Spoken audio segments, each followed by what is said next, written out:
Ja, ik wil stemmen. Omdat het toch zo dicht bij mijn ouderlijk huis was. Echt gewoon de straat zelf, dus we dachten we gaan toch snel even. En verder in deze uitzending. Neurologieafdeling gaat helemaal dicht. En krijgt een Zeeuwse etappe ook een Zeeuwse winnaar.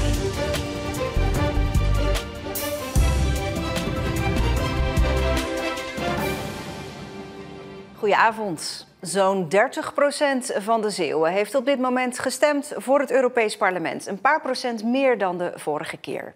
We gingen vandaag langs de stembureaus kriskras door Zeeland.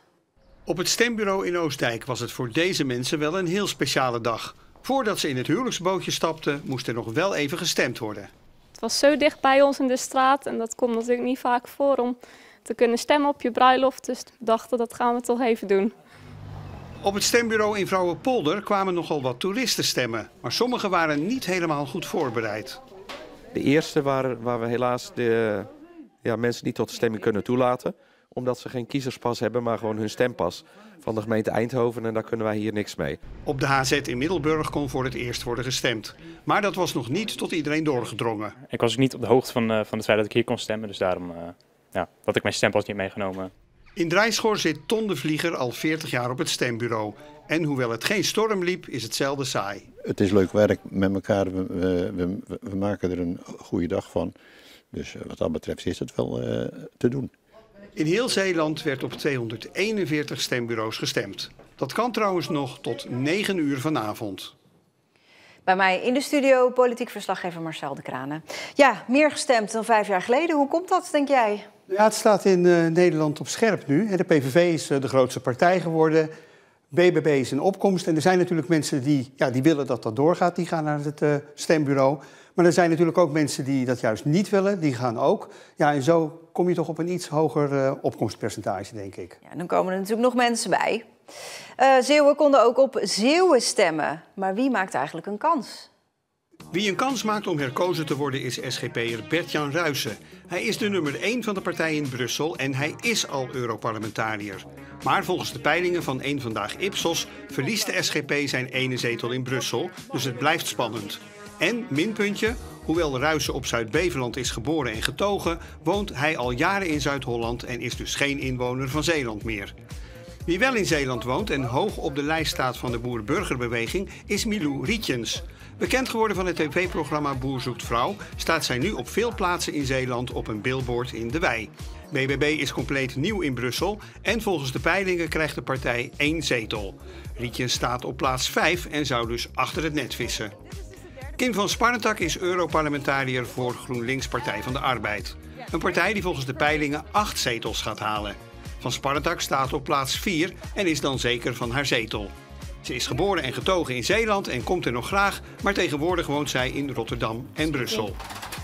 En dan zijn er nog Zeeuwse kandidaten die vrijwel zeker niet in het Europarlement komen. Ze staan gewoon te laag op de lijst van hun partij. Marlou van Beek van de VVD, de voormalige wethouder van Sluis, D66-wethouder Rutger Schoones van Middelburg, Trees Jansen, statenlid van de Partij voor de Dieren en CDA-provinciebestuurder Johannes de Bat, die als lijstduwer onderaan staat. Ja, aardig wat Zeeuwen en ze zijn nog niet eens allemaal in het filmpje. Nee, zeker niet. In totaal zijn er 17 kandidaten die ook echt in Zeeland wonen en waar je dus op kunt stemmen. En maakt het voor deze verkiezingen eigenlijk uit of iemand uit Zeeland komt of niet? Nou, getalsmatig zou je zeggen niet. Kijk, Nederland heeft maar recht op 31 van de 720 zetels in het Europarlement, dus dat is heel weinig. Je zou bijna kunnen zeggen dat Nederland een soort provincie is in Europa. Dus wat is Zeeland dan nog? Aan de andere kant, die Europarlementsverkiezingen zijn toch al een beetje de ver van mijn bedshow. Dus als er dan een Zeeuw is waar je op kan stemmen, dan voelt dat toch wel als wat dichterbij. En dan zit er tenminste nog iemand van ons daar. Ja, want wat zouden Zeeuwse Europarlementariërs kunnen doen? Ja, ze kunnen Zeeuwse thema's op de agenda zetten. En dat doen ze ook. Kim van Sparrentak, die sprak ik, die zei, ik heb echt met Zeeuwse gemeentes gesproken toen ik het had over dorpen die bewoonbaar moeten blijven, ook voor jongeren. En Bert-Jan Ruijsen van de SGP, die zit in de Visserijcommissie, dat is een belangrijke commissie in Europa. En die trekt ook regelmatig aan de bel daar en die legt ook zijn oor te luisteren in Zeeland als het om visserij gaat. Ja, dus ze doen echt wel wat. Dankjewel, Marcel. Ze doen wel Marcel. wat, ja. De definitieve uitslag van de verkiezingen die komt op zijn vroegst zondagavond als alle Europese landen hebben gestemd en de stemmen zijn geteld. De afdeling neurologie van ziekenhuis Zorgzaam gaat nu echt helemaal dicht vanaf 1 september. Er was al een patiëntenstop ingevoerd, maar dat blijkt niet genoeg. Het tekort aan neurologen is te groot om de afdeling open te houden. De sluiting is tijdelijk, zegt het ziekenhuis, maar hoe lang die zal duren is niet bekendgemaakt. Patiënten moeten uitwijken naar andere ziekenhuizen. Het personeel van neurologie wordt op andere afdelingen ondergebracht.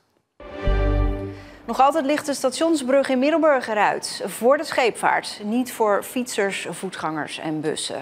Eergisteren begonnen de problemen. Sindsdien zijn monteurs hard bezig om de boel te repareren, meldt de provincie. Door een defect kan de brug niet draaien. Schepen moeten omvaren of wachten. Jaap van Belzen uit Vlissingen maakt een liedboek met liederen over Zeeuwse plaatsen. Hij is al een eindje op weg, maar zoekt er nog veel meer. Hoe onbekender, hoe beter. Wel staat Jaap's lievelingslied al vast. Laat toch je leven door niemand vergalen. Lach en vergeet, zorgen en leed. Dat is een cabaretliedje uit 1935. En dat werd hier in Zeeland veel gezongen door het Westkappels Kwartet. Daar sluiten ze altijd mee af. Mooi is het zonlicht, dat schijnt voor ons allen. En dat betekent? Dat je niet je eigen kwaad moet maken om dingen die toch waarschijnlijk niet komen. In het boek moeten uiteindelijk 100 liedjes komen. En welke op pagina 1 komt, is geen verrassing. Nou, het is een Zeeuwse liedboek. En dat is niet anders dan dat we beginnen met het echte Zeeuwse volkslied. Geen dierdeplek voor onze paard. Ze was er altijd bij op de mooiste dag van mensen hun leven. Nu is ze een andere weg ingeslagen en is ze er op verdrietige dagen. Van trouwambtenaar naar uitvaartondernemer. Gekke stap? Dat vindt Floor Kik uit Drijschoor niet. Jarenlang was Floor Kik uit Drijschoor buitengewoon ambtenaar van de burgerlijke stand. En ging zo van bruiloft naar bruiloft. Ja, dat deed ik naast mijn baan en dat vond ik echt geweldig om te doen. Maar ik merkte toen dus al dat ik van betekenis kon zijn op momenten dat het wat minder ging. Of dat er juist verdriet was in families of verlies. En dan bedacht ik altijd een manier om daarmee om te gaan. En achteraf waren mensen me daar vaak zo dankbaar voor. En dacht ik, ja, dat is echt wat ik wil. Dus ik zie het dan zo, je kan op een gelukkige dag mensen nog iets gelukkiger maken. Of op een verdrietige dag mensen helpen. En dan kies ik toch voor die verdrietige dag. En dus besloot ze ervoor te gaan. Enkele weken geleden rondde ze de opleiding tot uitvaartondernemer af. En ze is niet de enige, blijkt uit cijfers. De afgelopen 10 jaar is het aantal Zeeuwse uitvaartondernemers met de helft toegenomen. Van 66 registraties in 2014 naar 98 registraties eind vorig jaar bij de Kamer van Koophandel. Floor wilde al langer uitvaartondernemer worden, maar durfde onlangs de stap te wagen. Ik wist echt niet hoe ik dat moest combineren met mijn werk. En ja, ik heb een dochter, maar ze is nu 20. En ik wilde het al, toen was zij denk ik nog maar 4 of 5. Toen leek het me echt al zo mooi om in de uitvaartbranche te werken. Maar ik denk, ja, dat is niet te combineren met een gezin. Want ja, als mensen dan bellen, dan moet je ook komen. Toen ze 50 was geworden, werd ze aan het denken gezet. Ze besloot haar baan als personeelsadviseur op een middelbare school op te zeggen. Dat ze nu elke dag met de dood bezig is, heeft voor Floor juist iets moois. Eigenlijk juist daardoor zie je juist ook hoe mooi het leven is. En dat je juist heel veel kan genieten van alle dingen, alle gewone dingen. Dan merk je wel van, oh ja, wat doet er nou echt toe in het leven? En ik vind eigenlijk dat je daardoor meer juist met het leven bezig bent. Regelmatig neemt ze filmpjes op voor social media om mensen mee te nemen in de uitvaartwereld. Hallo allemaal. Vandaag wil ik jullie iets vertellen over het condoleanceboek. Ik wil dus niks delen van families, geen kisten, geen rouwstoeten, geen bloemen van mensen. Maar dan deel ik uitvaartweetjes, want ik heb zelf heel veel geleerd in mijn opleiding. En ik denk dat het handig is dat mensen ook meer weten. Dus bijvoorbeeld hier heb ik een filmpje opgenomen op Kaaskenswater in Zierikzee. Ik wil jullie graag iets vertellen over het fenomeen de gedenkboom. Dat is gewoon een park en daar staan gedenkbomen die mensen kunnen laten planten door de gemeente. Alternatieven als deze brengt Floor graag onder de aandacht. Nu al blikt ze tevreden terug op haar carrière-switch. Wat ik heb gedaan, dacht ik echt, oh ja, ik ben echt op het goede pad. Dit is wat ik wil doen. Echt van betekenis zijn voor mensen. En zo staat deze voormalige babs niet meer te spreken op bruiloften, maar regelt ze alles voor het afscheid van een naaste. Dag 2 van de ZLM Tour. Ook vandaag een Zeeuwse etappe van Middelburg naar Wissekerke. Nou, het is een aanvulling van de dag. Hè. Je kunt of in je caravannetje blijven zitten of je kunt zeggen, hey, we gaan wat doen. En wat is er te doen? Nou, de start van de ZLM Tour in de Middelburg. Lijkt me een prima idee om daar eens naartoe te gaan. Drukte op het Damplein in Middelburg vanochtend. De startplaats van de tweede etappe van de ZLM Tour. Wielerliefhebbers hoopten daar een glimp op te kunnen vangen van de profrenners en hun materiaal. Van Tim van Dijken, de regionale favoriet.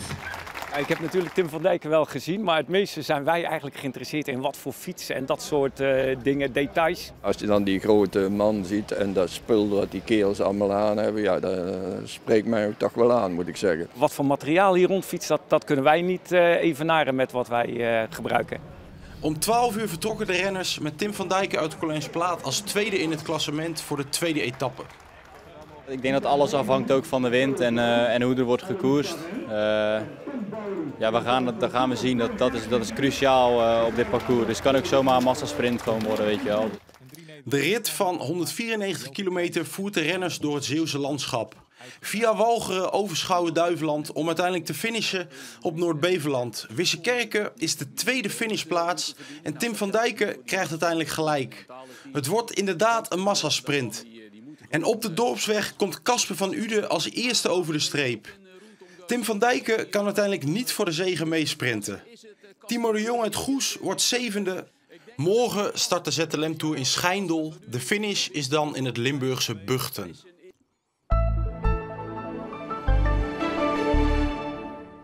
De zon was er. Vooral de tweede helft van de middag kwam die goed uit de verf. Maar de temperatuur bleef wat steken. 16 tot 18 graden is echt wel te koel voor de tijd van het jaar.